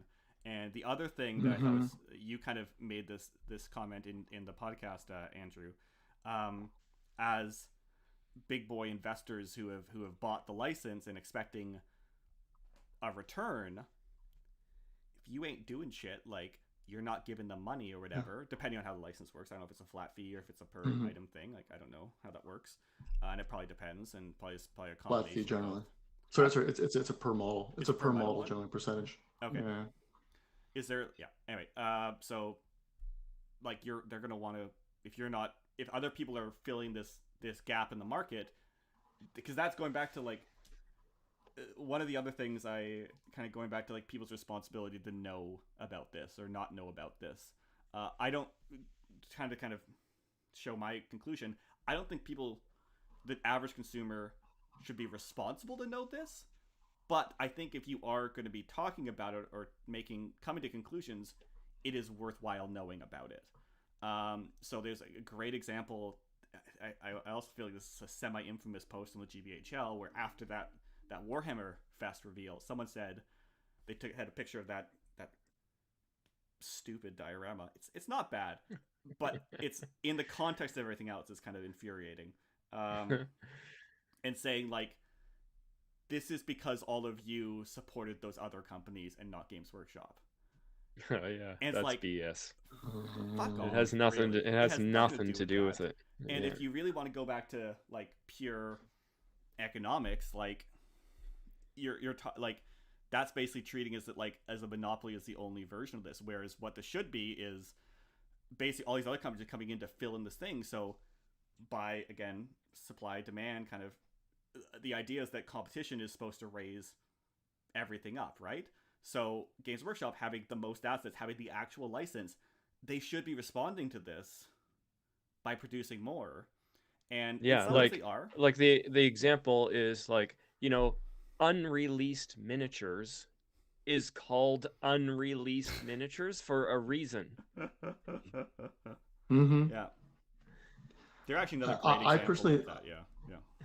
I personally love the model that they released. I like it too. Yeah. I have Not some not that issues not with that I it. would ever buy it. No, never. I think it was as a huge miss that they didn't package the new hobbits that were on Treebeard as foot models, and then put a new Frodo and a new Bilbo in there, or Mhm. a new Sam in there. That would have been like perfect. I agree. I would I have bought really it like because thematic models. Like some of my favorite models actually are like I think my favorite models in the entire range are Sam and Frodo in orc armor, and that is an entirely Yeah. fluff model. I run them as orcs for fun, and some people do the conversions Yeah. and stuff, but that is a purely fluff. Another great model is Sam cooking and Frodo passed out. Like they're great models, and these kind of fill in that things. But I get what's different is kind of like you said, and this was what I thought was another kind of big miss.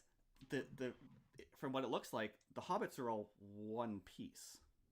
They're not individual Yeah. sitting positions, so you couldn't even have them on individual bases just sitting around and stuff like that. Yeah. And again, going back to like, because they didn't include anything else in it, like in the example that Sam and I were talking about when we were watching the reveal, an unmounted ring wraith. If you want to use that ring wraith in game, you need to buy Yeah. an unmounted ring wraith. The only way Yeah. to buy an unmounted ring wraith right now is either buy a pack of 9 resin ones for, was it $80 or something now, I think. And don't bother, they're almost unusable. One of my Exactly. most disappointing purchases ever. And you're never going to use all 9 of them, so you're always going to have extras. Or you buy the $50 plastic ring wraith, Witch King, and just use it as a with the hood, right?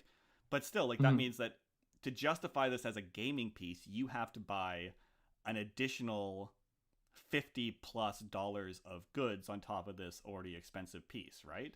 So I mean, technically, the foot, like with the ring wraith who's leaning over. yeah, I mean, that's the way the model's sculpt. You could use that for a gaming piece.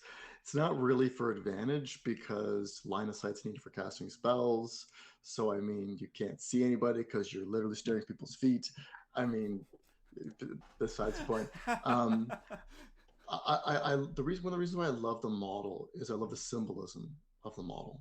You know, you look at the scene, right? Yeah. It's Frodo being tempted to put on the ring wraith almost at the point of being able to steal it. And so when I look at the symbolism, I'm like, the ring to me represents license, right? And the hobbits are GW, and Embracer Group is artsy farts. yeah, and we're going, like, and the ring wraith represents the Embracer Group and who it could go to, and we were this close to them losing the license. So them releasing it while at the same time saying our hands are tied, but good things are coming, is kind of, it really flowed well there from that perspective. I really appreciated that. But everyone else is just like, this sucks, and I'm like, well, I would never buy that model, but symbolism is cool. It's symbolic. It's a symbolic model. It's a very timely release. Absolutely, and that's just like it's separating the art from the company. Like it's like separating the passionate GW workers versus GW as a whole, and it's finding that separation. One example going. Obviously, this is not unique to Games Workshop and stuff. This is just another example of licensing and corporations and stuff like that, and how they produce goods for entertainment and such. To kind of, and I'm going to start rounding things down because it's been almost 2 hours now.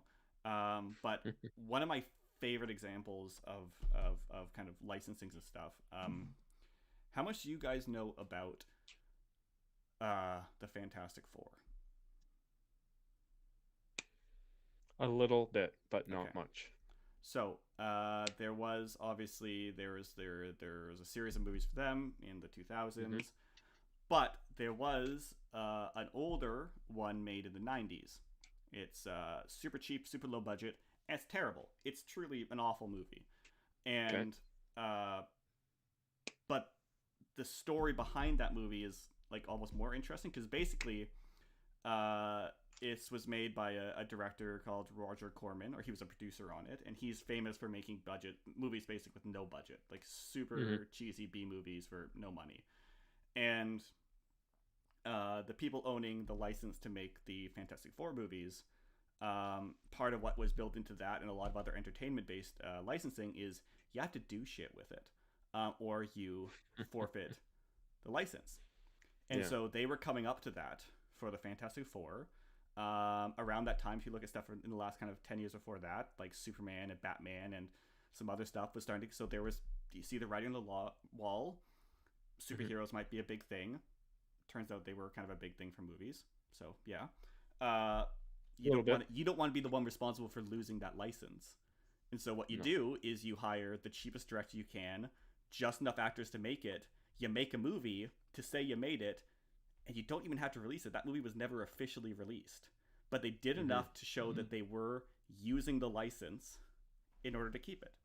I don't know if it was ever confirmed, but that was the assumption going back to Spider-Man as an example. That's the assumption for why the Andrew Garfield Spider-Mans existed, right? Like, it was so fast after the Tobey Maguire ones that, like, Sony didn't want to lose the rights to Disney and be responsible for losing Spider-Man out to the big, scary company.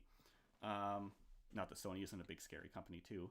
But, and I think, going back to, like, if people should know about the business, if you look at, like, this Fantastic Four movie as an example, on the face of it, it's just a super low budget, kind of funny, squirrely little goofy movie. And when you look at it, when you know the business side of it and the more context to it, it's you evaluate it from a different perspective. You can see, okay, well, the reason they did this is because of this. That's why it's so cheap. That's why it was never released. They don't really care about it. They just wanted it for the licensing. And so I think while people shouldn't be responsible for knowing this stuff, I think it can add a whole lot of context to why things happen to the things that we like. So yeah, and again, it's being more informed on these things, like let's say the costs of things and whatnot and everything else. When as Games Workshop, why does this product cost so much, or why is this happening? I'm like, well, by being more informed, you're like, oh, I know the reason why. And so what that also helps doing is it helps take that negative bitterness that you could create by these situations occurring that may ruin your enjoyment of the game, by being informed about the business side, so it doesn't actually impact your love of the game. Yeah, separate the art from the artist kind of thing. Like, and it's I think as consumers and stuff, it's important for us overall just to understand why companies do what they do and stuff like that for lots of everyday things. Like, a more important thing is like food costs and stuff like that. Obviously, knowing how that kind of stuff runs is important, I think. And again, it's still, people kind of talk about like the hobby overall as kind of like, and I get it, like the idea of it being like a safe space. Don't bring like the politics or business and stuff into it. I just want to sit there and paint my models and stuff. And I appreciate that, but I think sometimes people can take that and start acting as if those things don't exist. So you get people saying like, oh, GW they just hate Lord of the Rings, or it's your guys' fault for buying not GW models. And it comes from a pace, like a passionate pace, but also like an uninformed place. And I think it's a lot more engaging and in some ways important to have those conversations in a more educated way. And yeah, because then you can't do that separation versus just having wild conjecture. And we did lots of wild conjecture. It's one of those things where it's like, if you're to the point where you're gonna get frustrated or angry about a situation that you don't really understand, then you should probably like take a step back and start trying to inform yourself about like what's happening, and then your frustration or your may go away, right? You still be not happy. Like, I want Games Workshop to produce more models for MESBG. I want to see warrior kits come out, and I would definitely buy them. But like, is it a frustrating thing for me now? Am I angry about it? Not really, because I kind of understand, or at least I have a fairly good idea why they're not doing it. And essentially, it's a business decision, right? So the question then becomes, for me, if they retain the license, what are the conditions of retaining that license, and will the current situation change if they retain the license? So that's where I am. I'm like, you know what, I understand what's going on. I understand why we're not seeing more models right now.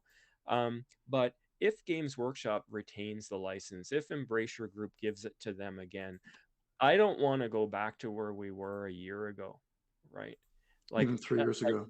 like even to the point where I would say, like, I would hope that if they retain the license, that part of the condition is that MESBG would no longer be a specialist game, and it would become one of their front runners like it used to be, right? Probably not a realistic expectation, but I would like to see some measure of that in their licensing agreement. Like, how much product are you going to produce? How many new models are you going to produce? And, obviously right now, Andrew, you mentioned that their license is based on a per model basis.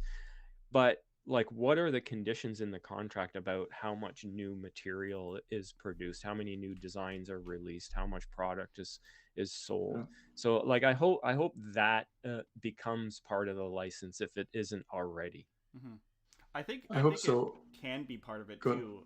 Sorry, I didn't mean to jump on you again there, Andrew. No, But it's okay. It's okay. Go for it. I think That's what we do here. yeah, I think an example So of we that, do. kind of in terms of like how it's positioned as a specialist game, probably isn't affected. Like, one thing that's kind of interesting, and I don't know if it's always been the case, but like, if you go to Warhammer, like Games Workshop's website,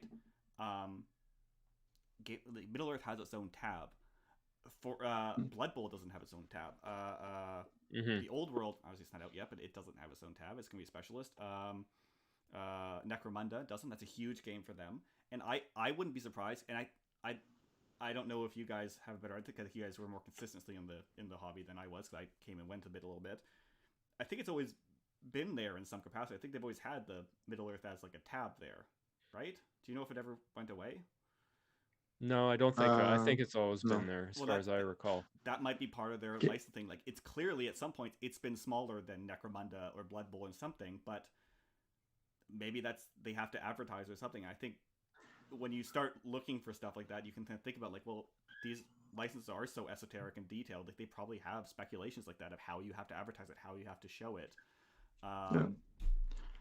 But So, also, I also think it's due to like the actual sale of like the strength of the brand and strength of Yeah. how many sales they have, because Games Workshop wouldn't be the company it is today without Lord of the Rings. No. Lord of the Rings, when it came out, the blue books and all the models that came out fed them so much money, they were able to expand to be the company they are today. So clearly there is a lot of strength behind this. And with Embracer Group going to be funneling in new like projects in terms of movies and that kind of thing, and Games Workshop clearly going to be having those rights. I would not be surprised if you see another sort of resurgence of non-players flooding into the game, whether just to own it as collectors to paint the models and to have them, or to play. We don't know, but there's going to be new models from those new products, new IP, and I agree. Like, the Middle Earth team needs to be a separate team and not have anything tagged onto it, You made a because good point it about that started in as your a separate podcast team. too, yeah. Yeah, it started as a separate team. Now they're 50-50 Blood Bowl, and now they're also taking on the Old World. And I'm just like, no, like, they just need to be a Middle Earth team. Yeah. And whether, I don't know how the structure works under Rob. He could have maybe just Jay's just Middle Earth. But then again, every time you read the Warhammer community articles under Blood Bowl, Jay's the one doing the comments. I think so clearly he's around also there. being, yeah. So I would like to see a dedicated team as producing more. So I'm really hopefully optimistic with the discussion that's going on. And I really hope Embracer Group sticks it to GW to say, look, we want to see a lot more, because we spent, what is it, $500 million on this? I think you said We need some 7 or ROI. 700,000, yeah. It's not 700 million, yeah. So we need to at least see a big ROI on our miniature piece, because we have Asmodee Games. They can take it, Yeah. you know? and Yeah, we no issue putting it to them. Yeah. So. Right on. All right. Well, on that note, I think I am gonna say a little goodbye. There's lots of this is it's such a like a kind of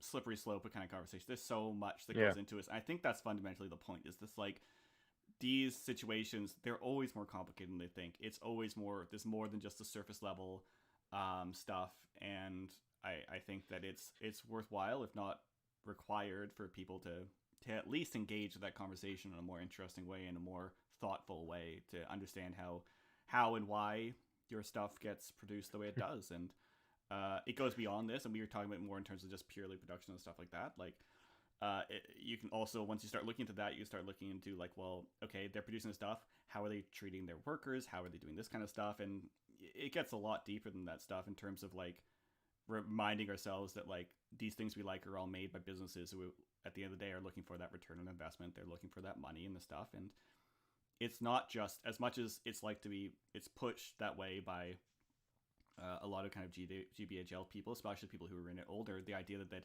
it's all about the love of the game, it's all this stuff. And there's certainly people who do that, but the realities of why stuff is done the way it is more complicated than that. And I think it's a more mature way of looking at it, for lack of a better term, and to make myself sound like a far more mature person or stuff like that. But I couldn't agree more, Yeah. because there's two ends of the spectrum which I think are very deteriorating and I think I mentioned this very quickly in our podcast. There's two ends of the spectrum which are very deteriorating to our community. The ones that are super negative and are uninformed. Mm-hmm. Inform yourself, please. The work is out there. That's the fundamental thing. Just learn more. Watch this YouTube video and you're good to go. But then there's also the group that's remember the dark days when we had nothing, be happy for the scraps we get. Stop. You got to hold GW accountable. Yeah. The company, not the Middle Earth designers. Yes. The company accountable to produce more. Nobody wants that 40K level like production capacity. No. Nobody wants that. That's just way too much. But produce more, so we're seeing more. So you have to be able to hold them accountable, because the thing is, if Games Workshop says, well, there's enough of a demographic that just likes the way we're doing it, they'll just keep doing it that way. So you have to hold them accountable to force the matter. And you're not doing it in a negative way. Like I may sound negative in these podcasts and whatnot, but Don and I have a podcast literally talking about MESBG because we love the game so much. Yeah. But that doesn't mean I'm not going to be constructive in my feedback to Games Workshop. You can love the game. You don't necessarily have to love the company. It's all the way you engage with the stuff you enjoy. I think it's about looking at it as an adult versus as a kid who just is happy to get the toys they want, versus understanding where the toys come from. So on that note, I do think I heard a baby crying upstairs, so I should probably go deal with that. But thank you both for coming on here. I said on the last thing, I want to start doing a little bit more streams like this with lots of different people and having different guests on. I think there's a lot of really interesting people out there.